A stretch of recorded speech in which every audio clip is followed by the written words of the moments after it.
গুম ও গোপন আটকের তদন্তে গঠিত কমিশনের সাম্প্রতিক প্রতিবেদনে উঠে এসেছে র্যাপিড অ্যাকশন ব্যাটালিয়নের বিরুদ্ধে গুরুতর অভিযোগ। 2024 সালের 5 আগস্টের রাজনৈতিক পট পরিবর্তনের পর সংগঠনটি পরিকল্পিতভাবে গোপন নির্যাতন সেলের আলামত নষ্ট করেছে।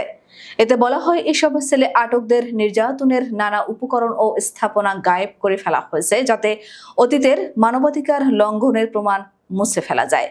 প্রতিবেদনে দুটি গোপন বন্দিশালার কথা উল্লেখ করা হয়েছে। হাসপাতাল ও ক্লিনিক নামে পরিচিত র্যাবের দুটি স্থাপনা। এর মধ্যে টিএফআই সেন্টার নামে পরিচিত হাসপাতালটি ছিল র্যাব 1 কম্পাউন্ডে, যার নিয়ন্ত্রণে ছিল র্যাব সদর দপ্তর। সেখানে ব্যারিস্টার মীর আহমদ বিন কাশেম আরমান 8 বছর ধরে গোপনে আটক ছিলেন। কমিশনের তদন্তে দেখা যায়, 2024 সালের অক্টোবর মাসে টিএফআই পরিদর্শনের সময় কর্মকর্তারা দাবি করেন সাইটটি 2 বছর ধরে পরিত্যক্ত।